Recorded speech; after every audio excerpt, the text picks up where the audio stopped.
hippie.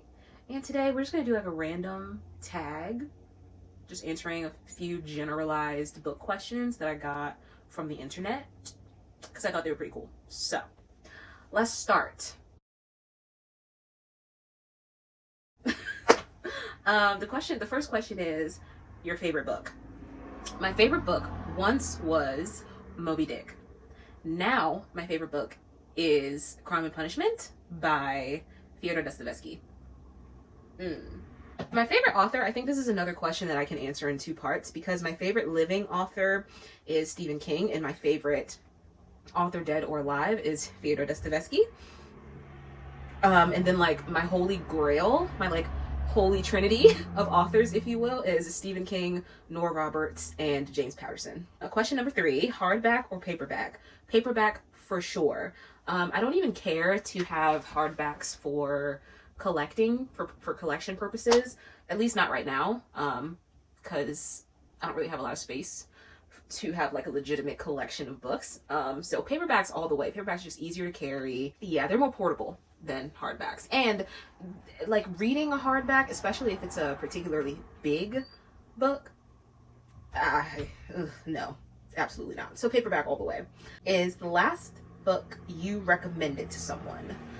The last book I recommended to someone was probably I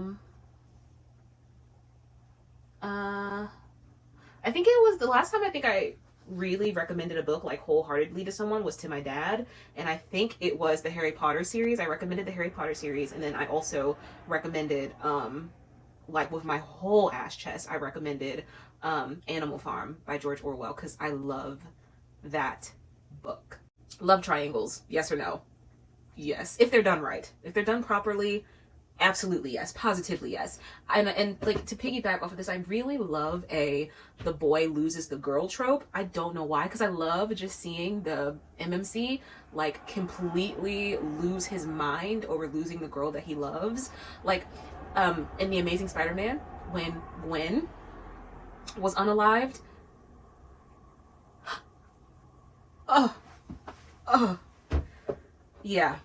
Yeah, absolutely, positively, yeah, which had nothing to do with the question, but I just felt like I wanted to compound my answer. So yes, love triangles, absolutely yes, if they're done correctly. The newest book you've read, I don't know whether that means like the most recently released book I've read, and I'm not gonna lie to you, I've been in the classics so much lately that I don't think I've read anything new particularly. I think the most recent book that I've read, and this was even months ago, was So You Like It Darker by Stephen King, his newest release, his newest compilation, I should say. So that one. And you read while listening to music. It depends. If I'm listening to a song that I really, really like, no, because I'm gonna want to sing it. I'm gonna want to sing along with the song, so I can't, no, because no. But I can listen while listening to classical music or to ambient music, though I think I prefer to read in complete silence, honestly. Next question is my least favorite book. I don't think I can answer that because I don't typically read books that I don't like. If I am reading a book and I find that I don't like it and it's not working for me, it's not clicking, it's not resonating with me, I'll put it down because life is too short to be spending hours upon hours of your life reading a book that you don't enjoy. Ooh, hold on. Did I put it away or do... I think I put that book away. Hold up. Yeah, it appears that I put that book away, but Welcome to the Dark Side by Gianna Darling. Bro, I've never read a book that I hated so much in my life. It's that book. Yeah. It's terrible. Next question. A book you can always reread. This was Moby Dick for me. Frankenstein is another one. Montana Sky by Nora Roberts. Love that book. I think she did the dynamic between sisters so incredibly well in that book. So that, Pet Sematary by Stephen King. Anything by John Steinbeck probably. His writing is just so accessible and I love it. the most. So yeah, I think, oh, and now Crime and Punishment or anything by Fyodor Dostoevsky. Just so to answer the question, anything by Fyodor Dostoevsky, I can reread, because I just think there's so much there to get from his writing. So that's my answer. Anything by Fyodor Dostoevsky. Next question, bookmarks or dog ears? Either or for me, because like I love my books, but they're not like so sacred to the point that I don't want to dog ear or write in them, because they're my books and I want to put my memories in these books. I'm a very sentimental person, and so my books I think of as an extension of me, and so I love giving them character by doing those sorts of things. So breaking the spine, dog ears, writing in the text, underlining, highlighting, all that kind of stuff. I think that that gives your books character, and they are your books. And also I think of also like giving my books to maybe my kids one day, and then them being able to read my books and kind of get insight onto what I was thinking as I was reading them and interact with the text that way. So either or for me. Next question, buying books or borrowing books? Both. You see, because I'm poor, so buying books is not always an option. And so I love going to the library and shopping. I like to call it a library shopping spree. I absolutely love that. Either or, I can't choose between. But if I had to, I guess I would say buying, because my library doesn't offer a super huge collection of books. Recent and old, you know what I mean? Like classic kind of stuff. It's a real motley mix of books, but not usually stuff that I'm super interested in. So I guess if I had to choose between the two, I would say buying books. What are you currently reading is the next question. I'm currently reading a few things. I'm currently reading Meditations by Marcus Aurelius. I'm currently reading The Dream of a Ridiculous Man by Fyodor Dostoevsky. Oblomov by Ivan Goncharov. So yeah, Oblomov by Ivan Goncharov. The Science of Interstellar by Kip Thorne. Yeah, and that's everything I'm reading right now. Next question is a book that made you cry. Oh my gosh. Magnolia Park's The Long Way Home. That book made me sob. I really resonated with that universe when I first read it a few years ago.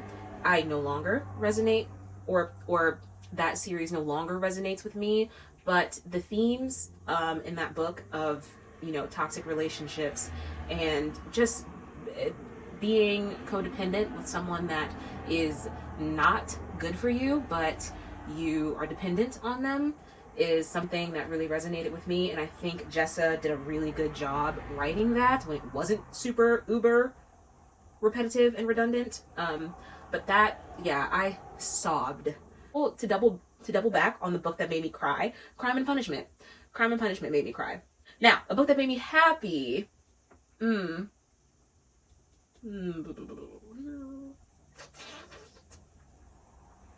that made me happy. I don't know. I think I'm gonna skip that one. The next question is my newest fictional crush. This is not a book character, but he's a fictional character. So if you've seen Rebel Ridge on Netflix, the main character, the MMC of that movie, Terry Richmond, that's his name in the movie. Yeah. I'm gonna put a picture on the screen just so that you understand how I feel about Terry Richmond. Next question, we're getting down to the wire here. What book should everybody read? What book should everybody read? I don't think that there's one particular book that everybody should read, but I do think everybody should read at least one classic in their life. I think the classics are really valuable. They're classics for a reason. They've stood the test of time for a reason. I've said this before, I'll say it again. They're very valuable. Not because,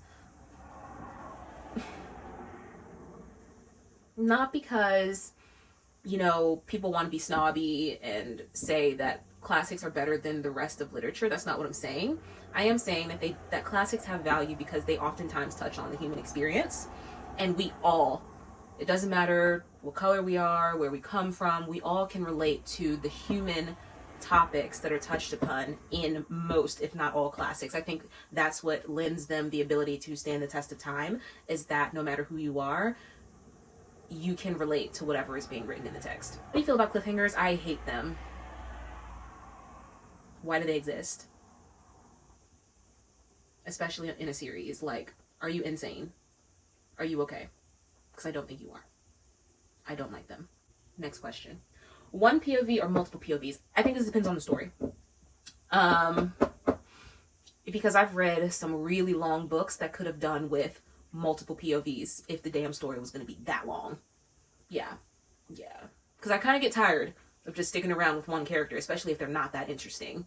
That's what I really liked about the Throne of Glass series, that it goes from being completely in Selena/Aylin's POV to expanding in almost every important character in the series getting a POV. I love that. So multiple POVs for sure. That was the last question. So yeah, I hope that maybe that gave a little bit of insight into my reading tastes.